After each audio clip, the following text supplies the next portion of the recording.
Aquí da inicio un espacio de intercambio con nuestros televidentes. Aquí comienza Encuentros. Conduce Víctor Hugo Pedroso. Bienvenidos a un nuevo encuentro. Hoy tenemos como invitado a un viejo amigo, más joven que nosotros por supuesto, pero muy viejo amigo, que ha escrito una serie de libros muy interesantes, todos los cuales me ha obsequiado y me los he leído, y realmente es una vena que lo hace muy bien. El último que nosotros leímos fue La huella del fin del mundo, un libro que realmente fue muy, muy interesante de leer y que se los recomiendo si aún no lo han leído. Así que le vamos a dar la bienvenida a Raúl Ballarino, el escritor, y vamos a hablar sobre sus libros, pero además la presentación de su último libro, que es el que tengo aquí en mis manos.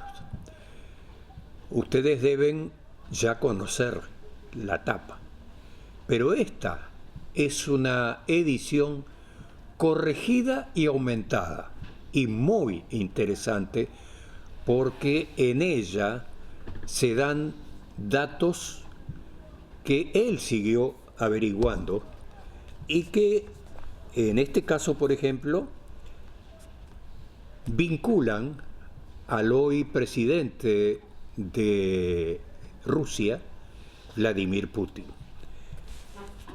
Esta persona de las eras, Patria, fue la espía que durante muchos años estuvo aquí en nuestro país, que fue parte de la sociedad uruguaya, porque realmente ella se entremezcló, pero tiene una vida realmente fantasiosa, muy atrayente. Así que vamos a hablar sobre eso. Se hizo la presentación unos días atrás en la Feria del Libro. Sí, bueno, antes que nada, gracias por invitarme a Encuentros. No es la primera vez que vengo, ya es como una segunda casa, ¿no? Sí. Y te cuento así que hace unos días en la Feria Internacional del Libro de Montevideo presentamos la 4ª edición ampliada de Mi nombre es Patria, la historia real de la espía española del famoso KGB, de la URSS, en lo que fue una investigación que me llevó muchos años. Pero bueno, volviendo al tema, fue presentar estos capítulos nuevos, esta nueva edición, 4ª edición internacional, en donde estoy contando hechos que surgieron luego de la salida de las ediciones así anteriores, como por ejemplo la relación que ella, ya jubilada y retirada del servicio activo en Moscú, se dedicó a ser profesora de los nuevos agentes del espionaje, y entre ellos encontró a un muy joven oficial que llegaba a esos cursos, venía de San Petersburgo, y era quien hoy todos sabemos quién es, Vladimir Putin, pero cuando se iniciaba en el KGB, en el 85, era cuando él empezó a trabajar, y bueno, y allí en esa escuela del espionaje se conocen. Y bueno, y es lo que yo voy relatando y reconstruyendo en los capítulos nuevos del libro. Pero también hay otro tema. En el libro es una entrevista, lo que en realidad ocurre, que yo le doy visos de novela. Hay una espía que está viva, que fue alumna de África de las Heras y que cuenta lo que vivió, cómo fue que se insertó en América. Habla perfecto el español. Tamara es su nombre real. Ana María era el nombre que tenía en América, en cierto, podemos decir, país cercano a Uruguay. Y bueno, ella le dio las costumbres a esta Ana María, agente del KGB, hoy premiada y desclasificada su vida en los archivos de la URSS de hace unos años, ahora en la Federación Rusa, ¿no? Pero ella trabajó para, podemos decir, lo que era URSS, y ella cuenta distintas cosas reales que vivió en el así aprendizaje con África de las Heras en Moscú.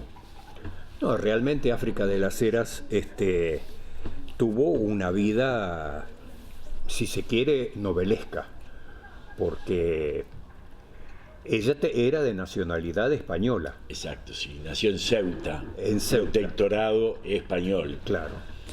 Y bueno, pero desde muy joven sintió esa atracción por la Unión de Repúblicas Socialistas Soviéticas. Entonces, ¿cómo fue yo no recuerdo bien cómo fue su iniciación en esto? Bueno, ella siempre tuvo ideas revolucionarias, ¿no? Ella siempre dijo que la Unión Soviética era su, podemos decir, patria real.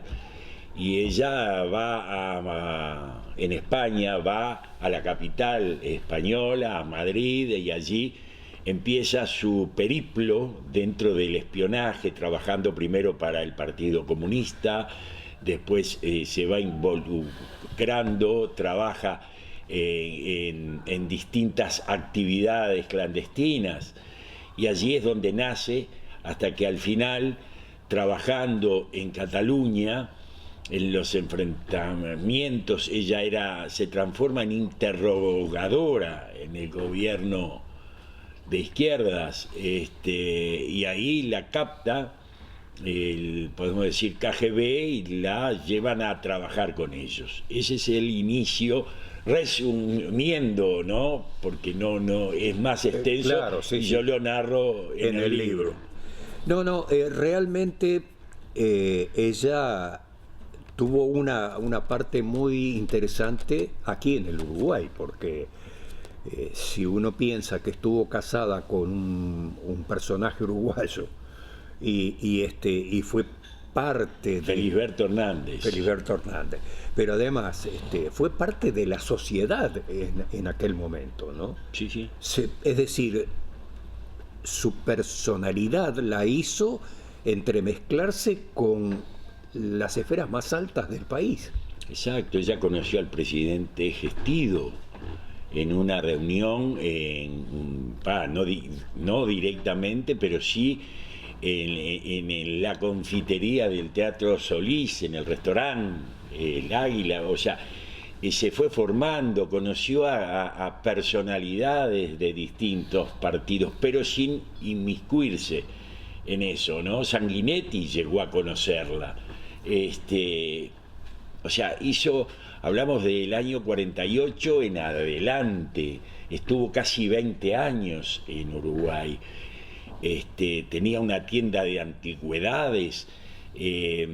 Nadie podía sospechar que era la más importante agente del KGB, que manejaba desde Uruguay todo el aparato clandestino en América. Todo espía que quería llegar a América, que era enviado por la URSS, tenía que pasar primero por Montevideo para hacerse los documentos uruguayos en la mayoría de los, podemos decir, casos, porque ella ya tenía esos nombres, ella ya los buscaba en cementerios del interior de Uruguay, donde buscaba niños que hubieran fallecido hacía tantos años, para que pudieran tener relación con la edad que hoy tendrían esos agentes, que ella los transformaba con una partida de nacimiento uruguaya y le sacaba la cédula de identidad. Entonces, eso lo narro claramente en el libro porque hay documentación de eso. Entonces, ella fue conociendo gente, ella después se divorcia de nuestro querido y gran escritor Felisberto Hernández, que le sirvió como, podemos decir, base para instalarse en Uruguay, y tiene una tienda de antigüedades que curiosamente, o no, eran todos mercancía como cuadros y objetos de arte, todos rusos. Entonces uno se da cuenta a quién le estaba enviando, claro, eso para poder... La aprovisionaba. La aprovisionaba.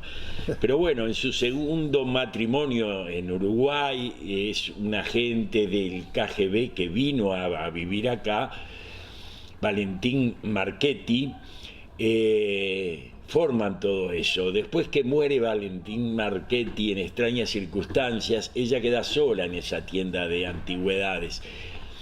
Y hay algo que a mí me impactó y que lo vamos a contar por primera vez acá.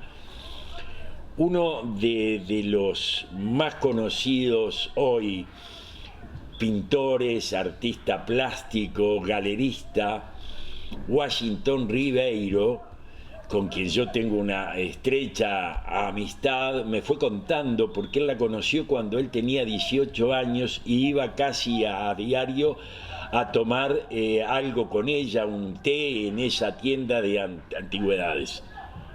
Entonces, ¿qué sucedía? Sucedía que en esa amistad que ella tuvo con él surgió algo impactante.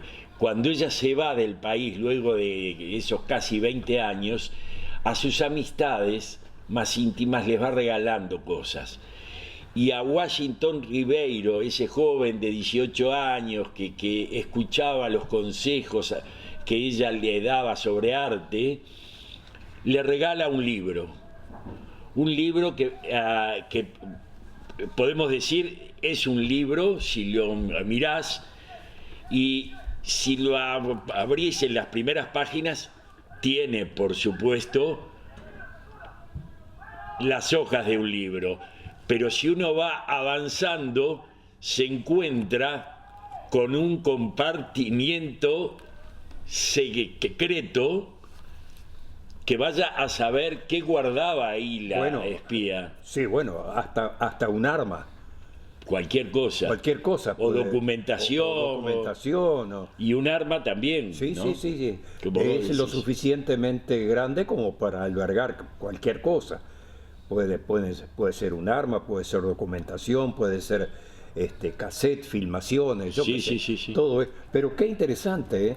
Esto es ver en las manos lo que generalmente se ve en las películas.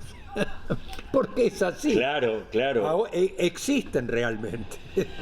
Ahora, hay un tema puntual. Cuando le pido a Washington Ribeiro que me preste para mostrar esto, me dice: mirá, Raúl, con mucho gusto podés llevarlo y tenerlo. Y le digo: ¿cómo tenerlo? Y me dice: sí, porque si hay alguien que estudió verdaderamente, investigó la vida de María Luisa, como se llamaba aquí en Uruguay, ya no era África de las Heras, era María Luisa de las Heras. Si hay alguien que investigó y conoció verdaderamente esto, ha sido vos, ha sido tú, dice, y yo quiero que este libro quede en tus manos. Está bien. O sea que para mí es un orgullo y un agradecimiento a Ribeiro. Y es un premio a tu investigación. Por darme este libro, ¿no? Date cuenta que,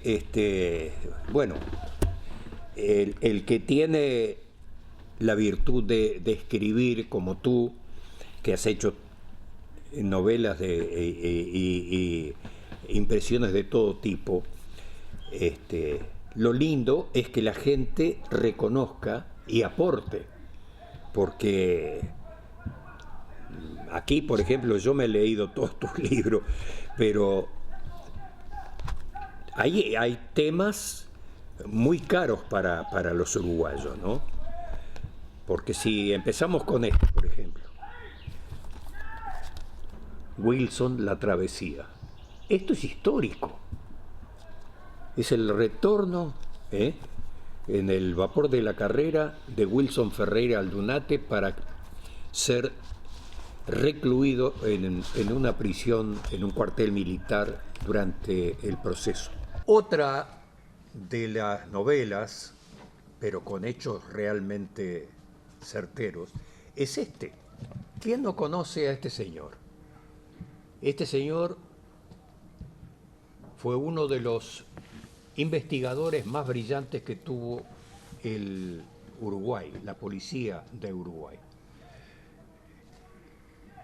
En esta novela se habla mucho, además era un árbitro de fútbol. Otero. Alejandro Otero. El comisario que enfrentó a los Tupamaros. Yo recuerdo una anécdota personal que tuve con él.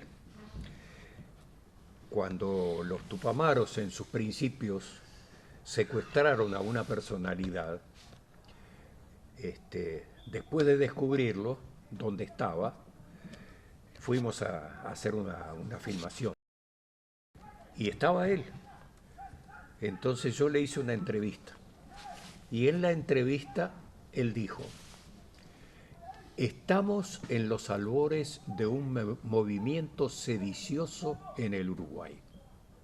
Y yo recuerdo que cuando se dio eso en el informativo, todo el mundo abrió, ¿pero cómo? Porque todavía no estaba bien claro qué era lo que estaba pasando. Y bueno, esa entrevista lamentablemente cambiaran de puesto y lo sacaran de lo que estaba haciendo, que era investigando. Bueno, ustedes estarán escuchando, como nosotros, unos ruidos, unos gritos, y saben lo que está pasando. Bueno, ustedes saben que nosotros siempre grabamos encuentros en la chacra. ¿Y la chacra qué es? Es el reducto del Club Juventud. Aquí están todas las divisionales del Club Juventud. Y en este momento nosotros desde el lugar en que estamos grabando vemos a los muchachos que están practicando en una cancha cercana. Así que disculpen si escuchan ese trasfondo de algunos gritos, pero están los muchachos disfrutando del deporte. Bueno, y seguimos con los libros que escribió Raúl. ¿Quién no sabe quién es Juan Carlos López Mena? Buquebús. Bueno, hay muchas personas que saben la importancia que este personaje ha tenido con los gobiernos de nuestro país.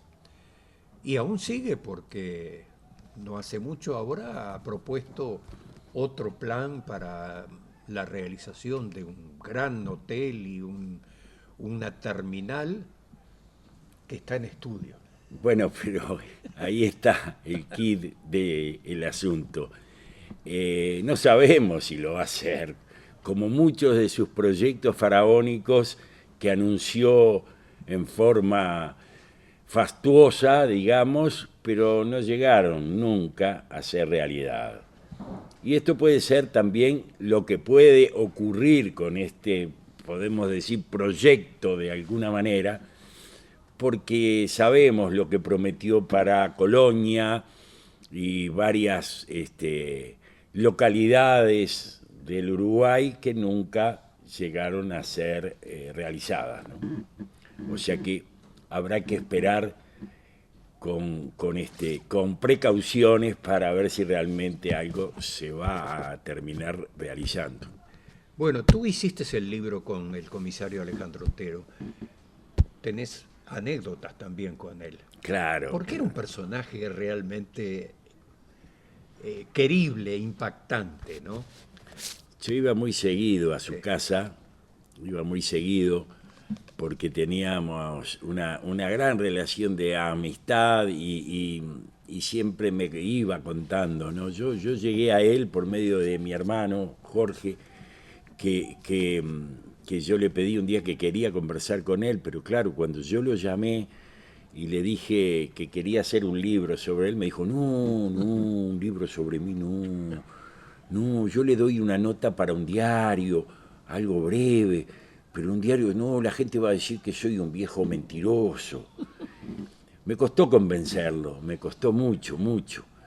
Y me decía que no, que un libro no, que un libro no, y ya definitivamente me dijo que no. Insistí y me dijo, pero usted es algo de Ricardo Ballarino y es hermano de Jorge, claro. Me dice, usted tiene que ser hijo de Ricardo Ballarino. Y digo, sí, y había sido compañero de él, Mirá. de jefatura, papá. Y me dijo, bueno, teniendo a su hermano y a su padre, personas que yo conozco y que fueron y que son grandes amigos, venga a verme. Y ahí empezó. Y ahí empecé a trabajar, a ir todos los días y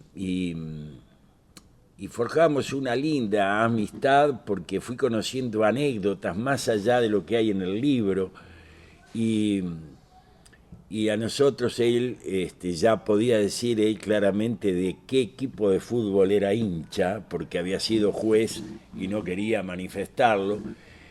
Y el día que fui a su casa vi algunas cosas en amarillo y negro y no dudé. Le digo, escuche, ¿usted es mancha? Sí.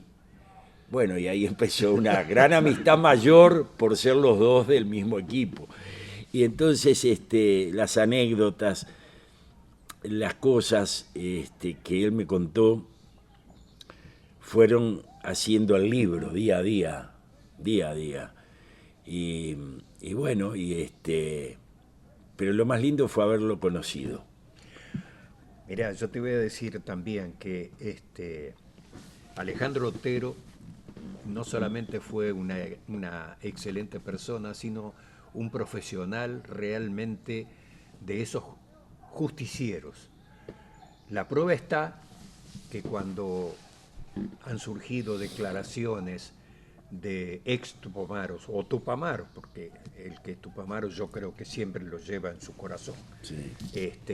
Él siempre es aceptado como un policía leal.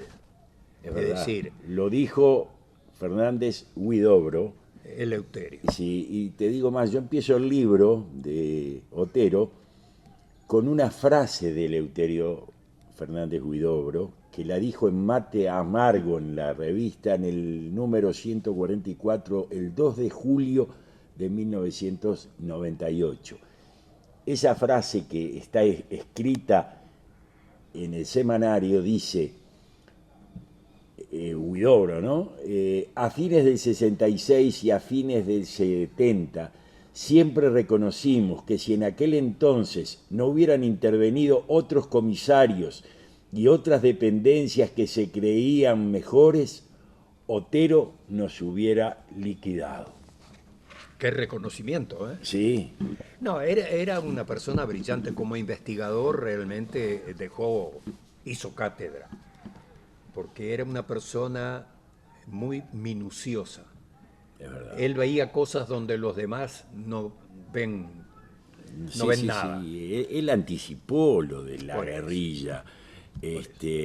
Fue lo en llamaban loco. Pero fue incluso justamente los medios de difusión de la época decían, pero dedíquese a hacer otras cosas, investigar crímenes.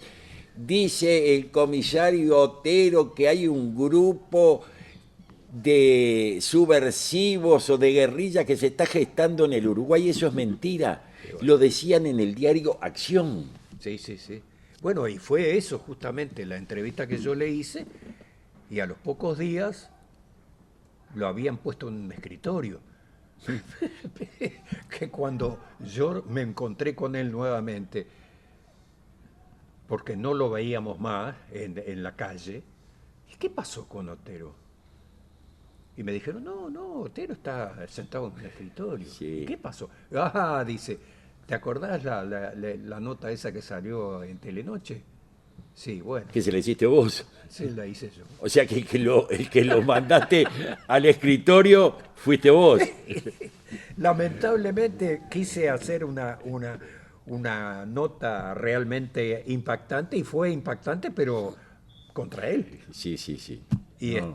bueno, pero fueron esas cosas que después de todo hablan del reconocimiento que tirios y troyanos le han hecho a él, Claro. porque los tupamaros lo reconocieron, pero también después las autoridades dijeron, realmente él había hecho una investigación y no se había equivocado. Y también él reconoce muchísimas cosas que hizo que le costó convencer. A él le metieron adentro de jefatura a la CIA y él no la quería ahí. Y la CIA pretendía comprar a sus funcionarios. Un día hay una anécdota muy linda, ¿no?, que me cuenta él en primera persona. Un día viene, me dice uno de mis subalternos, y me dice, jefe, que esta gente de la CIA, esta gente que está acá trabajando en la oficina aparte, ¿no?, pero estaban ahí, me regalaron medio cartón de cigarrillos. ¿Qué hago? Y lo mira Otero y le dice, usted haga lo que quiera, pero fíjese que ese es el valor que usted tiene para ellos. No un cartón entero, medio cartón de cigarrillos. Qué Y le horrible. digo, y le digo yo, ¿y qué hizo su subalterno? Me dice, fue y se lo devolvió. Claro, es lo que, es lo que tenía Por que eso ver. esas anécdotas que yo las cuento en el libro, que demuestran la clase de persona que era él cuando lo invitaban a ir a algún boliche a tomar algo y le decía no, gracias. Les decía a los de la CIA, no, muchas gracias, soy deportista, no bebo. Entonces intentaban por todas las formas, o sea, captarlo. Captarlo. Y no haber conseguido esa captación fue lo que al finalmente terminó que lo sacaran de inteligencia. Claro. La presión de la CIA fue la que hizo que lo sacaran de inteligencia y que fuera a trabajar en la parte cárceles, ¿no?, que después es otra historia. Bueno, él fue director Del penal de Punta Carretas. Sí. Y hay una anécdota cuando el ministro Volentini va, porque él jugaba al fútbol, además de ser juez, se metía a jugar con los distintos presos, sí. Y entonces un día va Volentini de sorpresa, que era el ministro del Interior, y pregunta por Otero, y le dice, ¿dónde está Otero? Y el oficial que lo recibió no sabía qué decir, le dice, está jugando al fútbol. ¿Cómo que está jugando al fútbol? Con los presos. ¿Qué presos? Y le dice el funcionario, dice, hoy es martes, hoy debe estar jugando al fútbol con los tupamaros.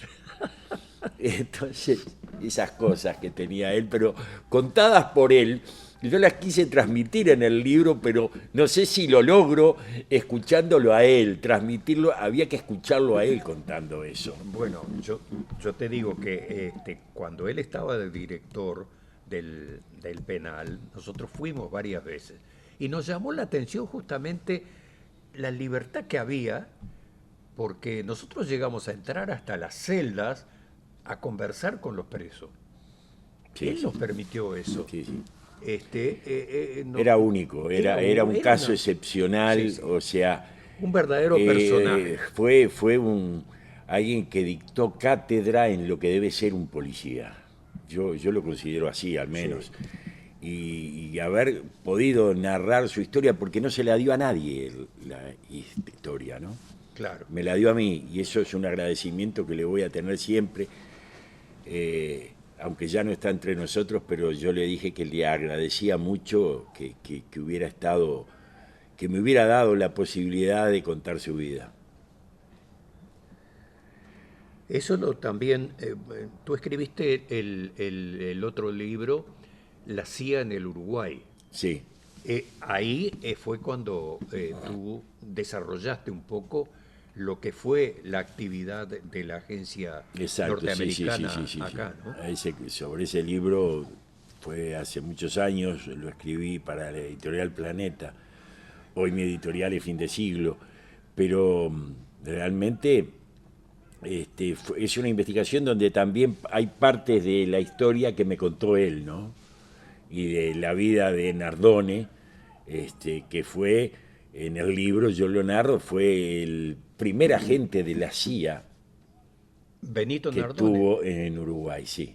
Benito Nardone, además trabajó tuvo como asesor durante el año de gobierno que le tocó a él en el colegiado, tuvo como asesor a Howard Hunt. ¿Quién es Howard Hunt? Bueno, él terminó preso por el caso Watergate, porque fue el jefe del espionaje del edificio Watergate a los demócratas. Sí. O sea que no era cualquier personaje. No. Y fue el artífice de la invasión de Bahía de los Cochinos. O sea, un personaje del espionaje que vivió acá unos años en Uruguay como funcionario, entre comillas, de AID, el servicio de la Agencia del Desarrollo. Del Desarrollo, que en realidad era una agencia de la CIA, ¿no? Claro. Y eso yo lo cuento en mi libro también. Bueno, otro de los libros que a mí me llamó poderosamente la atención fue ¿no? Newton, la huella del fin del mundo. Esto realmente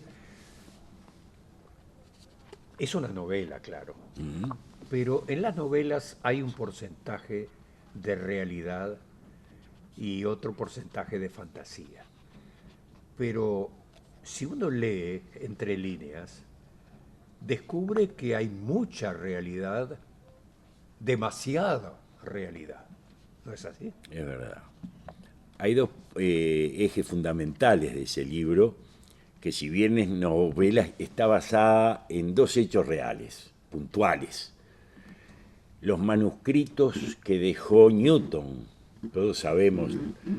Isaac Newton, matemático, físico, que esto es real. En la Universidad Hebrea de Jerusalén están los escritos de él, donde basado él hace estudios del Antiguo Testamento y por cálculos matemáticos llega a una conclusión, que el fin del mundo, lo dice ahí Newton en sus papeles, que yo pude corroborar cuando estuve en la Universidad Hebrea de Jerusalén, calcula, basado en datos del Antiguo Testamento, que el fin del mundo será para el año 2060. Lo dice Newton, no lo digo yo en el libro. O sea, yo estoy transcribiendo el documento real. El documento que él creó. Pero a su vez, el Papa Pío XII ordenó, y esto también es real, hacer desaparecer o destruir los planos del cronovisor. ¿Qué es el cronovisor en el Vaticano? Partamos de una base que es real. Si yo te pregunto, capaz que no lo sabés, ¿cuál es una de las mejores agencias de inteligencia del mundo? La de la Santa Sede. El Vaticano tiene una de las mejores agencias de investigación, de inteligencia, por la sencilla razón de que curas y monjas hay en todo el mundo y son los que nutren de información al Vaticano. Tiene un departamento especial de investigaciones de inteligencia y de espionaje. Bien, eso es real. Entonces, el cronovisor es un aparato que un fraile benedictino físico, el padre Pellegrino Ernetti, en el año 1972 le da una entrevista, que yo la transcribo en el libro, en el año 1972 le da una entrevista al Corriere della Sera, el diario italiano, donde le dice que junto a 12 científicos y físicos, incluido von Braun, construyeron el cronovisor. No voy a entrar en detalles porque es largo, pero simplemente qué es ese aparato que está en el Vaticano, que el Vaticano nunca negó la existencia y nunca rebatió al padre Pellegrino Ernetti diciéndole esto es mentira, no es así, no, porque la Iglesia cuando quiere lo hace. El padre Pellegrino Ernetti revela que por medio de lo que queda en la atmósfera, ese aparato reconstruye imágenes del pasado y visualiza imágenes del pasado puntual según el año de latitud y longitud que se trabaje. Él dice tener fotografías de la crucifixión de Jesucristo, de Hitler, de distintos hechos históricos del pasado. ¿Por qué la Iglesia no rebatió eso? Hay varios estudios, no es solo en mi libro que hablamos de ese aparato cronovisor, es en varios libros y en varios tratados y estudios científicos sobre ese aparato. Entonces, la huella del fin del mundo relaciona el título con Newton, que vaticina una fecha. Pero si aplicamos el cronovisor o lo que habrían experimentado, también para el futuro puede armar imágenes, podría armar, pero ¿por qué no hay certificación que después del 2060 hay algo? No hay nada, según el cronovisor. Y entonces eso estaría dando la pauta de que podría ser real lo que está vaticinando Newton por medios y por elucubraciones matemáticas. Así que yo lo dejo así, yo no soy científico, solamente soy un contador de historias que me interesó el tema y lo fui ahí contando. No, pero ¿no? está realmente muy, muy bueno, porque es un tema emocionante, ¿no? Sí, sí. Si uno piensa que... Bueno, lo que pasa es que además Roma y la Santa Sede siempre ha tenido ese aura de misterio, qué sucede realmente allí dentro, ¿no? Entonces, hay distintos autores que han incursionado dentro del tema y han mostrado incluso en algunas de las películas que han hecho esa parte que tú decías de que hay una agencia de inteligencia poderosísima, incluso en la parte subterránea de la Santa Sede. Así que lo único que has hecho es simplemente poner en evidencia las Claro. cosas que ya existen, ¿no? Bueno, tus otros libros realmente han sido siempre sobre historias muy muy lindas, y otra de las que realmente llama la atención es la que hiciste sobre el vapor de la Carrera. Esa es una historia maravillosa que me tocó vivirla Bueno, tú como fuiste, protagonista. ahí está, tú Por fuiste eso está el libro. Claro. Yo fui el agente marítimo del vapor de la Carrera durante unos cuantos años y me tocó por eso estar a cargo del operativo de traer de vuelta al Uruguay a Ferreira Aldunate.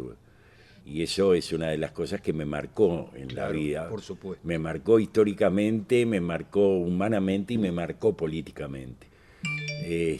Recordar todo eso, bueno, es los diálogos que tuve con Wilson, las cosas que yo supe, la jugada maestra que tuvimos que hacer para poderlo traer, porque nos amenazaban, teníamos problemas, había que tener, como me dijo un día a mí Wilson, ya había pasado todo, ya él estaba acá, salió en libertad. Hay anécdotas de esas donde él me dice a mí, yo recuerdo incluso cuando estaba, que Jorge, mi hermano, filmó el día del acto en la explanada municipal, luego de que él sale en libertad. Hay una filmación que creo que es única, que hace hacer Jorge filmándolo allí con una periodista. Pero ese es el tema que va a mi conocimiento personal después con él, ¿no? Que me sirvió después para instrumentar el libro.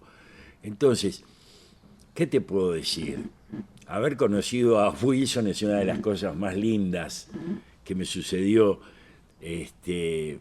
por su filosofía, por su forma de ser y que yo trato de narrarlo, esos entretelones y esas conversaciones reales del operativo, de traerlo en ese viaje, para mí son cosas que no me voy a olvidar nunca, y ya va a ser 40 años de eso, ¿no?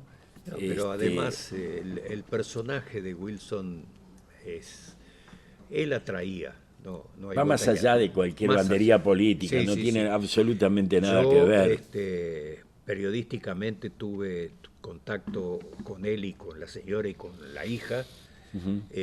Siempre tuvimos una muy linda amistad y fui uno de los primeros en enterarme de su enfermedad. Sí, vos me lo contaste eso. Sí, vos me lo contaste. Que realmente fue un gran cimbronazo, porque fue terrible. Y bueno. Y te quería comentar, antes de cerrar esto, volver al tema, si me permitís, que sos el dueño de casa, es sobre Mi nombre es patria, sobre este trabajo que hay un video que cortito, donde contamos un poco qué es esta introducción donde está Putin, y si es posible y ustedes lo autorizan, podemos verlo. Ahí está, sí. Bueno, adelante.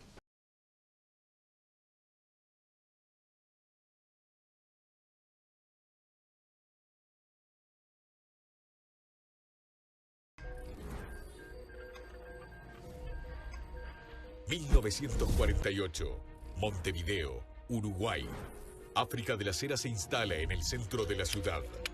Su misión, crear una red de espionaje en América del Sur. Esta es la historia de una de las espías más importantes del KGB. Nuestra África en América Latina.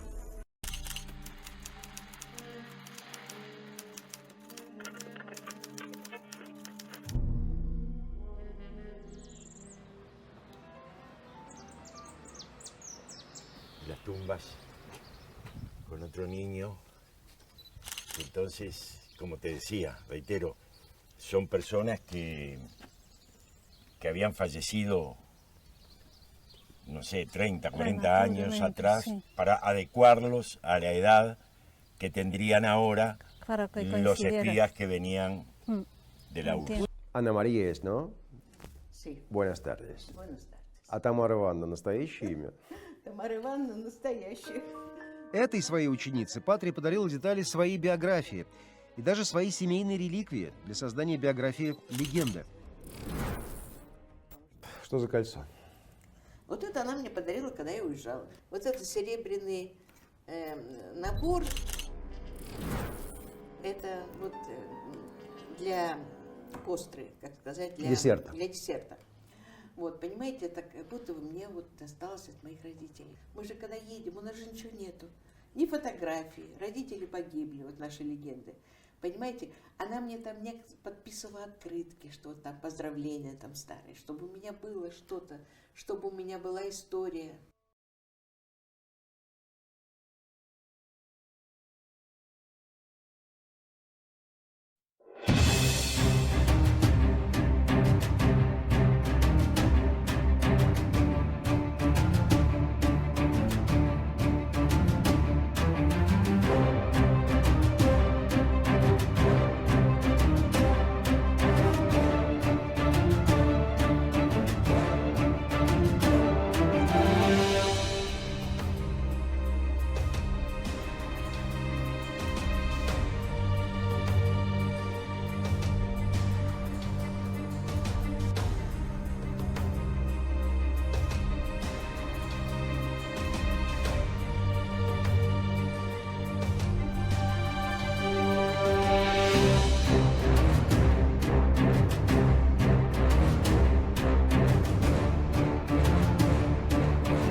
Bueno, ya vimos entonces el video, muy interesante. Pero antes de despedir a Raúl, quiero recordar también que él estuvo en Moscú y estuvo delante de la tumba de África de las Heras, en el cementerio de Moscú. Hay una placa, es una piedra negra, mármol negro. Sí, sí, un mármol negro, con mármol el rostro de ella ahí esculpido. Esculpido, sí. Bueno, eso es lo que vieron ustedes ahora en el video, también están las imágenes de allí. Pero también está lo otro interesante, que es ese viejo edificio que se ve en esta foto que está en el libro A tus espaldas, y que es la Lubyanka. La Lubyanka era el famoso lugar donde mucha gente entraba y nunca salía. Las oficinas del viejo KGB. Del viejo KGB. Sí, que también están en el documental y también está en las imágenes que hemos visto. Está allí los sitios que yo visité, la Universidad de San Petersburgo, donde di una conferencia sobre ella, cosas que a mí me parecían imposibles. Ahora me invitaron para volver ahí, pero está todavía en stand-by. No te olvides que esta visita fue previo a la pandemia, 2 meses antes de que se desatara la pandemia. Es cierto. Sí, Yo fui en el 2019, a fines del 2019, y en marzo del 2020 ya estábamos con la pandemia. O sea que llegué justito para hacer ese, podemos decir, viaje que surgió y que ahora quieren reeditarlo porque me han vuelto a invitar, pero estamos viendo a ver la posibilidad de algunas fechas. Claro, lo que pasa es que ahora, con la nueva investigación que tú has hecho y que involucra incluso a quien es hoy el presidente de Rusia, indudablemente que tiene interés para ellos invitarte. E incluso, ¿quién te dice de una quinta edición? Porque si te invitan y conseguís más información, haces la quinta. Espero que sí, pero una de las cosas que mi amigo Sergei Brilev, que es el artífice de todo esto que me ocurrió a mí en el mundo y en Rusia y acá, y el documental, que lo vamos a ver muy pronto por una plataforma de streaming, va a salir en los próximos días, todavía no está concertado totalmente, pero ya lo vamos a tener pronto. Pero también vamos a presentar un trabajo que hicimos con Sergei en conjunto, que está terminado y que está para exhibirse, que es la investigación que yo realicé en Montevideo y Sergei en el exterior. En el año 1943, ustedes sabían, ya lo habíamos conversado, que desde Uruguay, desde el frigorífico Anglo en Fray Bentos, claro, se fabricaba el corned beef en latas, que era el alimento para las tropas aliadas en la Segunda Guerra Mundial. Hubo un intento de los nazis de hacer volar el frigorífico Anglo. Un comando llegó hasta aquí. Desde el lado argentino del río Uruguay cruzaron para volar esa planta del Anglo en Fray Bentos. Pero no esperaban que había otro comando de los aliados que los estaba esperando. Inmediatamente intervienen, bueno, pero no quiero contar porque eso es lo que... Pero es un documento real que demuestra que Uruguay intervino en la Segunda Guerra Mundial a pesar de ser neutral, pero se vio forzado en este caso, y los detalles que se conocen por primera vez en el mundo de un intento de los nazis de volar la planta del Anglo en Fray Bentos, pero que fueron neutralizados por otro comando de los aliados que estaban ya sobre un aviso, podemos decir, de lo que podría ocurrir. Y allí está también vinculada una población de nuestro país. Exacto, sí, en San Javier. San Javier. De la población rusa, de descendientes, primero y a hoy, el día de hoy, pero justamente por eso es que había un comando de los aliados. No olvidemos que la URSS estaba aliada con Estados Unidos y Gran Bretaña. Entonces, fue un comando liderado por los rusos que salva al frigorífico Anglo. Pero eso está en la película. Bueno. Que además va a ser un libro que estamos terminando para el exterior con Sergei Brilev, en este caso mi coautor de la historia. Pero ese también va a ser editado en Uruguay. Supongo que sí. Hay una editorial internacional que ya quiere el libro, que eso ya lo arregló Sergei, y esperemos que sí, que por supuesto, por la incidencia que tiene Uruguay. Claro, por supuesto. Esperemos que sí. Bueno, hemos charlado lindo, profusamente sobre todos los temas que has estado investigando y que lo lindo de hablar contigo es que demuestra cómo la persona que quiere investigar, que quiere hurgar en el pasado, puede escribir realmente cosas que llaman la atención, conmueven y a veces sorprenden, o mal o bien, pero sorprenden. Así que, Raúl, bueno, solo me resta agradecerte otra vez por tu visita y estoy seguro que dentro de algún tiempo vamos a tener que invitarte nuevamente porque vas a tener algo muy interesante para decir. Muy interesante e importante no solamente para el lector, sino para un país. Considero que es importante para un país ese libro, que lo dejamos ahí. Lo dejamos en la nebulosa, pero después se va a aclarar dentro de algún tiempito. Así que gracias, Raúl, y gracias a ustedes, amigos, por estar siempre frente al televisor y disfrutar de nuestros encuentros.